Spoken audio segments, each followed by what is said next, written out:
শুভ দুপুর। এখানে ওরা খেতে বসে পড়েছে। আজ আমি আর মা একটু একসঙ্গে খেতে বসবো বলে এখন অবধি বসিনি। আর কী কী দিয়ে খাচ্ছে ওরা, চলো তোমাদের দেখাই। এই যে নাগিনী যুগিনী দুই বোন খেতে বসে পড়েছে।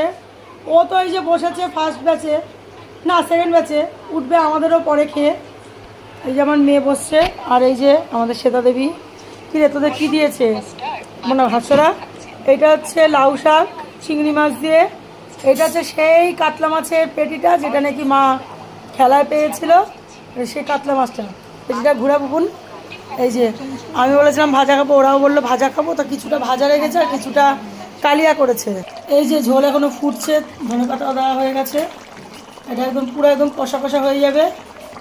আর কদিন ধরে তো ভাত তো দেখানোই হচ্ছে না, যে এক হাঁড়ি গরম গরম ভাত।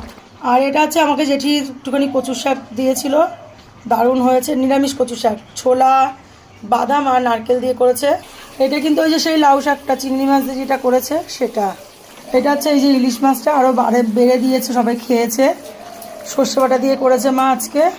আর এটা তো সেই কাতলা মাছ। আর এইটা কি মা?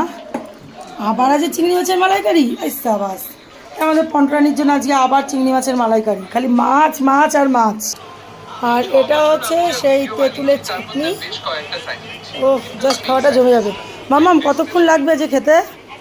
খা খা তাড়াতাড়ি খা। দেখে আমাকে একটু দে, তোর থেকে একটু, এখন মেয়ের থেকে একটু খাবো। এবার একটু মেয়ের থেকে খেলাম। আমার এবার একটু স্বভাব আছে সবার থেকে খাওয়া, খুব ভালোই বাসি। মাম্মাম এবার একটু দে। এই যে এবার মাম্মাম খাচ্ছে, এবার মাম্মামের থেকে একটু খাবো।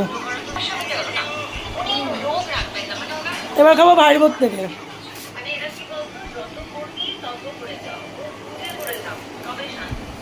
আমার মতন এরকম সবার থেকে কে কে খাও একটু কমেন্টস করে জানাবে। আর এইভাবে খেতে কিন্তু হেভি ভালো লাগে বলো। যাই হোক, আর বেশি বক বক করবো না। ভালো লাগলে একটু লাইক কমেন্ট শেয়ার করে পাশে থাকো, সঙ্গে থাকো। চলো টাটা।